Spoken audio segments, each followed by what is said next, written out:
尊敬的推友们、网友们，大家好！这是文贵在5月4号对这个所有推友网友的报平安的视频。虽然今天我刚刚的这个和秦伟平先生一起这个录制了一期2个小时的评论节目，但是我还应该兑现诺言，这个向大家报平安。那么今天呢，这个是5·4青年节。我和这个秦伟平先生呢上了一个评论节目2个小时啊，非常的高兴，非常的开心。虽然是没睡好觉，但是这个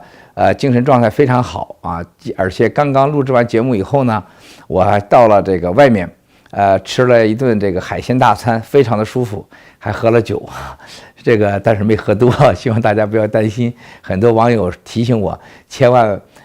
不要喝了酒再上节目。我觉得我没喝多，但愿没喝多。如果喝多了，也希望推友们、网友们多多包涵这个醉言醉语吧，啊，风言风语。但是我觉得履行承诺是最重要的。今天在5·4青年节的时候，这个我今天上了评论的秦伟平先生的节目呢，最重要的我的目的就是，我觉得要给年轻人的机会啊，真正的中国的未来和世界的未来都是年轻人。这个我打交道的绝大多数都是老人，还有儿童、青年，中间这个年代的30岁左右呢比较少，但是呢确确实实呢让我感觉到这个我在这方面需要补课，而且恰恰让我看到了这一代人真正的是中国的希望。那么今天我真心的想给这个年龄的还有青年人想说，真的这个世界是你们的。你们遇到了最好的时代，中国人用这个500年的贫穷和落后和战争，来换来了今天中国一个伟大的时代。我记得大概在1980年的时候，我第一次到美国，我去哈佛的时候，曾经有一个小范围的座谈，每个人都在谈论这个问题，就是中国人的贫穷如何。后来我站起来，我说我要发言。当时因为跟我一起来的人还有中国当地的就今天的土地部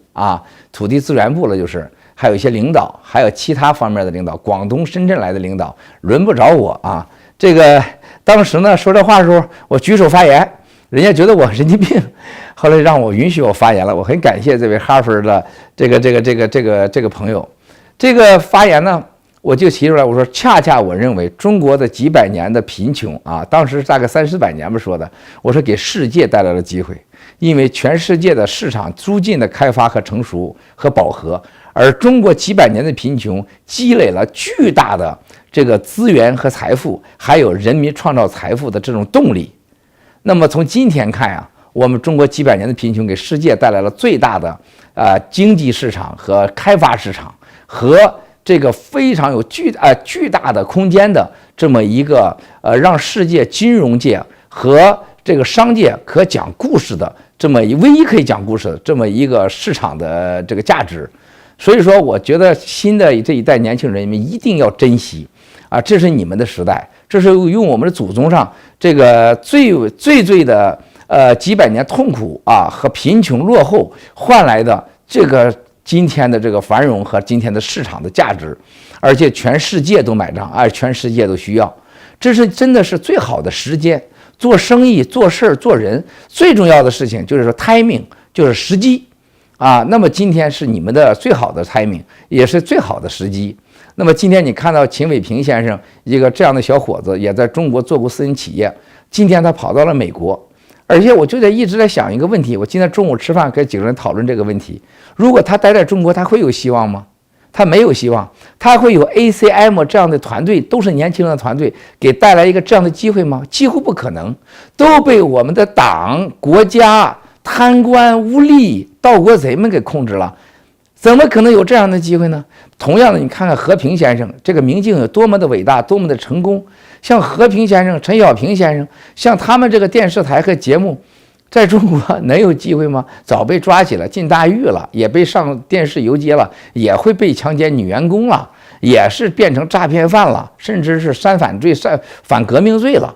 这就是从你这个秦伟平先生、和平先生、陈小平先生等等等吧，这看到了一个中国所今天面临的最大的问题，到底你是要接受真正的世界文明的到来，你真正的要利用世界上的这种大趋势，让你更强大，让民族这个民族跟世界相融合，还是你真的要关起门来，只当这个土皇帝，或者说真正的捂住全民的嘴巴，还有让全民都服从于你，这简直是不可能的。所以我今天我还是想说，我觉得习主席现在面临的最大的问题，他的团队真的是有问题，他朋友圈也有问题，每个人都在不告诉他真相啊，也不告诉他今天世界发生了什么，而他是一个人，他不是神，他得到了信息的真实性，绝对影响了他的决策。那么现在看到这个世界上已经信息时代到这样了，我们一个 iPhone 啊，买一个无线的麦。现在我们就是根本没有什么钱，就是几千美金就可以做一个非常好的节目。像秦伟平先生小伙子什么都没有，找一个 ACM 一个团队就可以做出这么好的节目，而且有这么多人观看，而且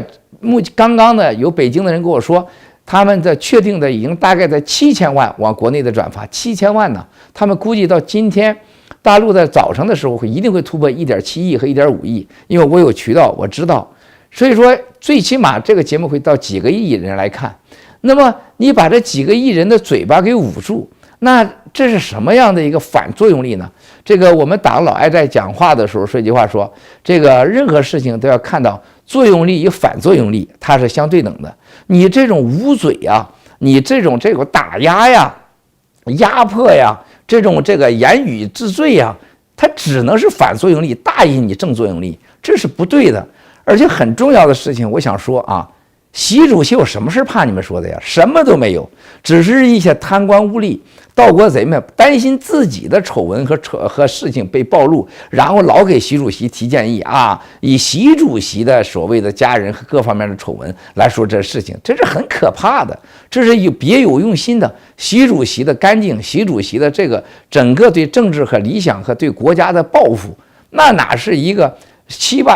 这个一般的人能理解的呀？习主席身边需要伍子胥，需要张仪，需要商鞅这样的人物。那么这样的人物，我相信很快会到来。这就是为什么我今天文贵发声，希望习主席身边各种都要看到，真的中国到了最关键的时候啊！这个不可能，中国在以这个游街啊，这个网络控制啊，以言治罪，还有国进民退。还有到国际上挑战美帝国主义，那都是不可能、不可采取的，而且是灾难的结果。中国应该是还是韬光养晦，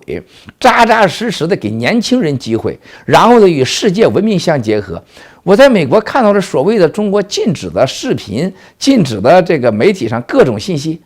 就是打开了又能如何呢？有什么可了不起呢？我党我国家难道没这个自信吗？我从没见过一个美国人和欧洲人想让中国乱，他们就怕中国乱呢。他们现在特别爱戴习主席的原因就是习主席应该把权力集中于中央，让中国不乱。这不是说我在这拍马屁，这是真实的。这是为什么我说不要推翻共产党，也不要推翻这政府。推翻了共产党和政府，让我们这人去管去啊！我们现在觉得自己可本事，我们连个县我也管不了，连个镇我们也管不了，哪那么简单呢？网络上今天我们上视频，我们上个节目，那网民骂我们都忍不住，哪能管得了一个国家呀？我们跟人家比，真的，我觉得我自己啊，我不代表任何人，我连狗屁都不是。你要让我去管这国家去，我连个乡我都管不了，我真的没这个自信。你管企业，你1000万人、1亿人我都管得了，哪那么容易呀？民主和自由，那哪那么容易呀？西方的民主自由是用多少代价换来的呀？那么这是为什么我说19大很重要？为什么19大重要？中国这个政治体制啊，实际上它有优势，它有绝对的劣势。所有的优势和劣势明显摆在这儿呢。我跟西方的所有的这些政界和领导人谈的时候，他们都在问我一个问题：中国的政治劣势是什么呢？我说很简单，西方每4年选一任总统，甚至换党派，甚至美国还2个党派，这是你们民主体制。但是老百姓的所有的民怨和社会矛盾，都在你4年选举中，在这个竞选当中，所有的矛盾都被消化掉了。然后在4年或者8年又给了人民新的一个希望，就是它有一个减震器，它有一个政治和社会矛盾的一个泄气孔、排气孔。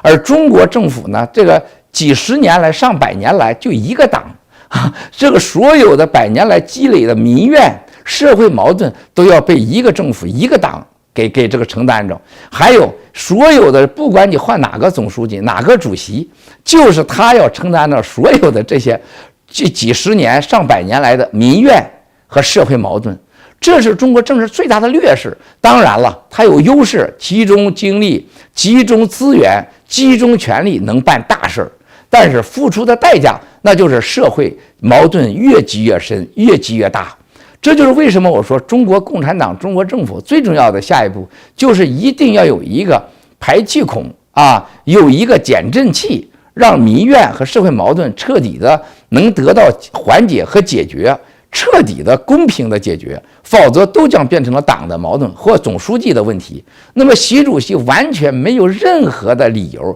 也不公平让他一个人承担这几十年、上百年所有的问题。每个人现在我看到在网上骂习主席的时候，你们要想一想，习主席的反腐当中有一点个人的私心吗？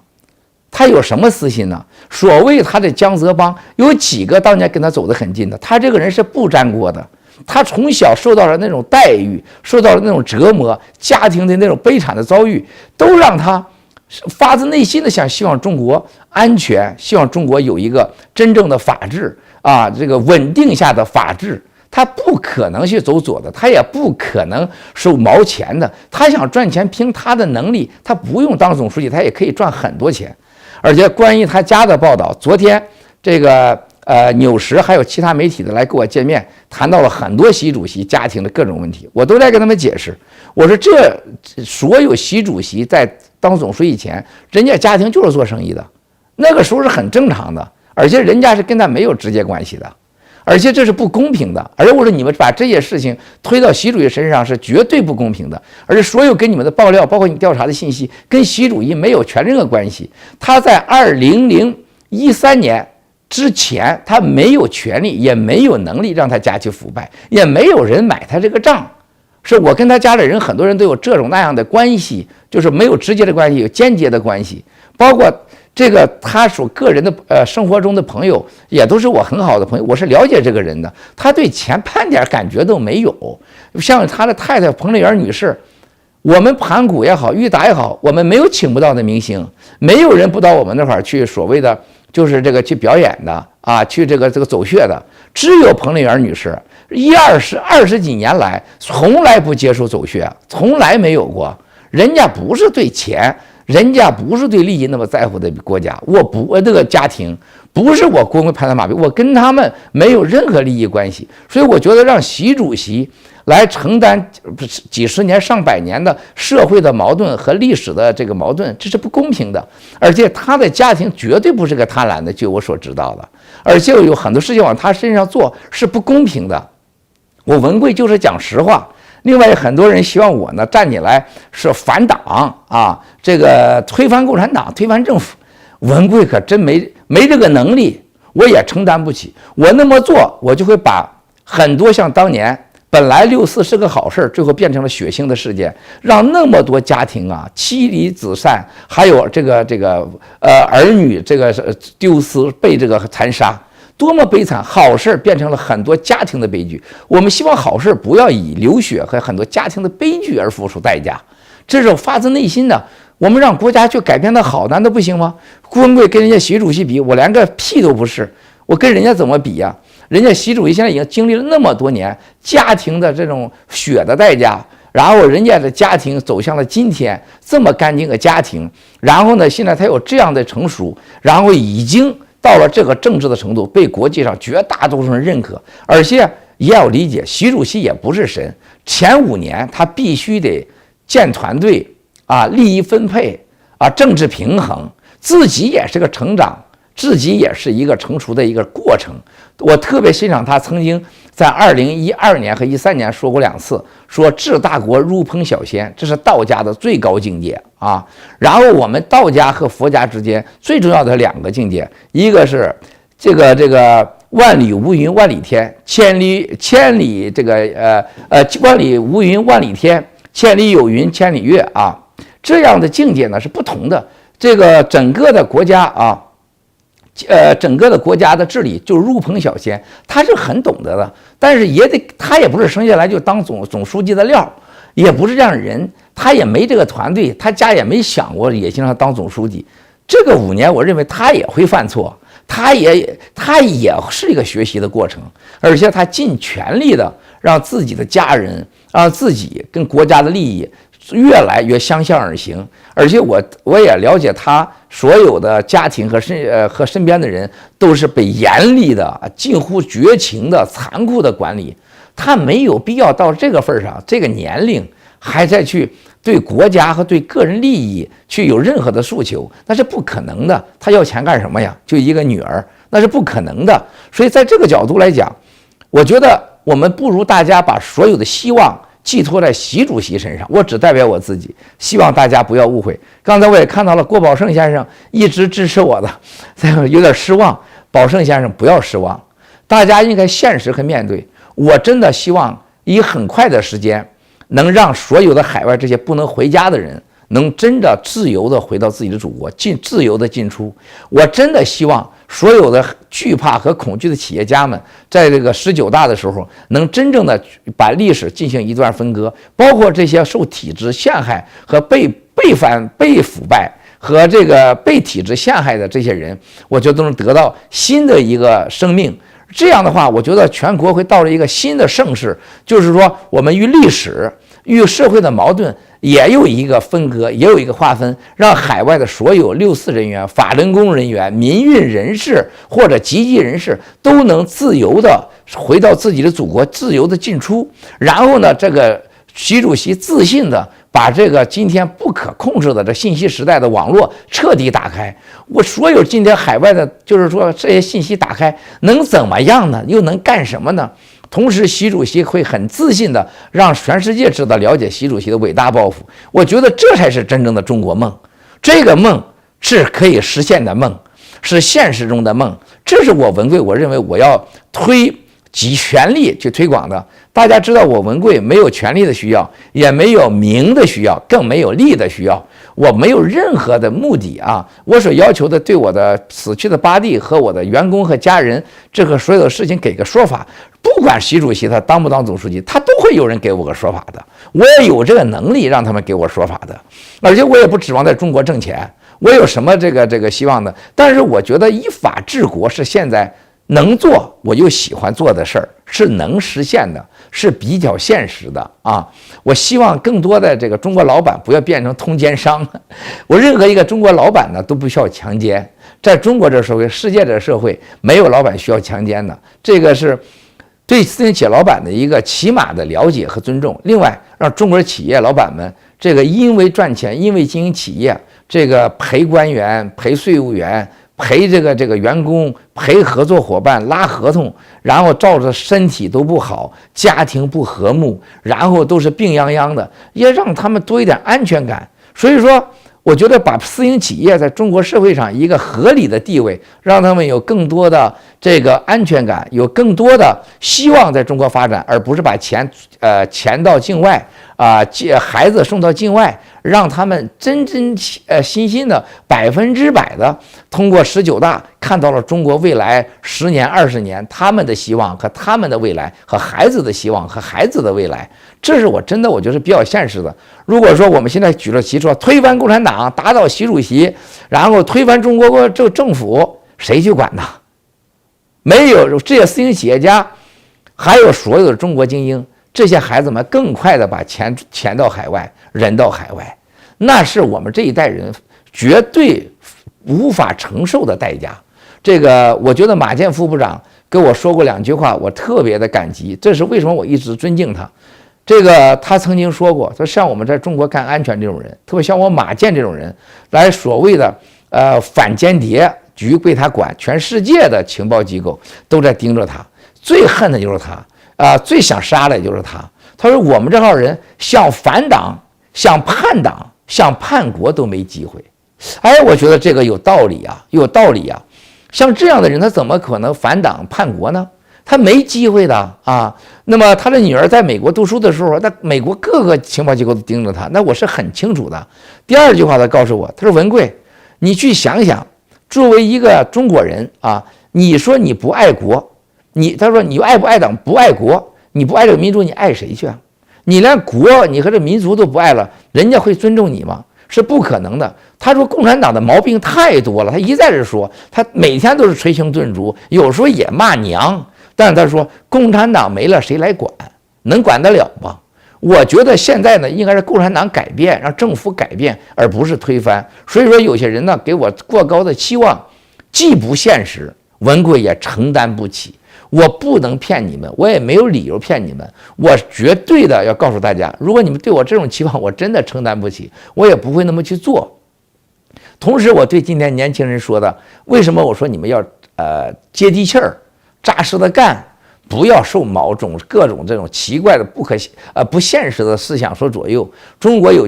一个很好的一个老百姓每天都朗朗上口的这个基本的哲学：一命二运三风水，四积阴德五读书。命，你生在中国黄皮肤，你生在你爸爸妈妈的家庭，姓什么叫什么，这是无法改变的啊！生在哪年哪不改变。什么叫运呢？那就是你这个人品和你的人格魅力和你的长相，就是你的运气啊！你的行为决定了你的运气。什么叫风水呀？你生在了叙利亚，今天你生在叙利亚、伊拉克，风水都不好；你生在了今天美国或者中国，它就会很好。环境是什么呢？就是说你现在所存的环境就是你的风水啊，这是很关键。当然了，有小家的风水，还有你个人的办公室的风水，这是很多的，这就是环境。什么叫四积阴德呀？一定要善待别人。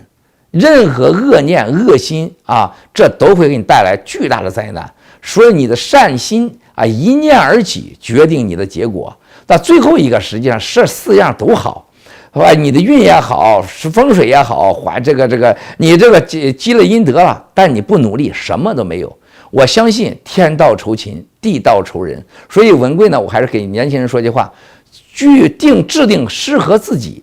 啊这个非常客观的目标。然后做自己能做又喜欢做的事儿，同时呢，我最重要的，我觉得大家要知道，这个信息时代没有任何假的不会被人家戳穿的，一定要真实的面对自己的信仰和理想，还有自己的各种言行举止，对过去的所有的事情要负起责任来，不能抱任何侥幸或者走捷径的心理。这是我今天发自内心的讲述我这些看法。因为刚才这个我的私信里边真的是太多了，每个人都在谈他们的看法，有这样有意见，有那样失望的。我希望我的推友们、网友们也要记住，文贵希望你们给我个3年时间，3年的时间，你再对文贵做出评价。现在评价过早了。还有一个，我要重申这个韦平先生这个在节目当中说的，不是3周我就搞全球发布会，是在3周内我不爆料，3周后我会逐渐公布这个全球发布会的一些细节和具体的时间和标准。而且因为这个节目我们是做成一个世纪性的节目，我跟我的 PR 团队和所有的律师团队都在认真的紧张的在做了各种准备。我希望在6月4号这个前后几天能来举行的全球发布会，如果不行的话也会往后推。但是这个全球发布会我们一定会邀请各方面的这几年中热点事件的人，能对推动依法治国和这个以贪反贪以警反贪、以警治国、以黑反贪的这些敏感的事件和事实案件到场来进行演讲。而且我再一次重申一遍，会有你意想不到比文贵厉害100倍的人会到场会到场。而且呢，这个会集音乐、歌声、舞蹈、眼泪、激动、事实、视频、证据一体的一个嘉年华式的一个对中国的过去的5年的政治和反贪和过去的敏感事件的一个思考、一个回顾，同时也是一个最严肃的、最认真的和诉求，或者说对一些盗国贼们的一些讨伐我全力以赴在准备这件事情，希望大家耐下心来这个就像我父亲说的，他说儿子，任何在遇到困难的时候都不要过早的放弃，然后呢，也任何事情不要过早的高兴，就早乐必早衰，早悲必早哀。然后我父亲告诉我说，和我母亲说，起而伏之，伏而起之，现在我儿子把我这词儿和我女儿都每天都放在他的卧室里放着，就是人，当你最得意的时候，你上山的就像骑马一样，你要在马背上，你反而要趴在马背上，你过于骄傲，你就会从马背上摔下来。当你走最下坡路的时候，你这个骑在马背上一样，走下坡路的时候，你必须挺胸，你趴在马背上，你会摔了下来。你只有在走下坡路的时候挺起胸，你才能这个从马背上不摔下来，那就是起而伏之，伏而起之。我现在是真正的是这个伏而起之啊！我会以阳光的心态来面对着所有的事件和挑战。我希望大家能给文贵时间，真的假不了，假的真不了。上几次我忘了我说的，我的 slogan， 一切都是刚刚开始。谢谢所有的推友们对我的关注、对我的支持和对我的担心和关心。文贵在此衷心的感谢，一切都是刚刚开始。谢谢。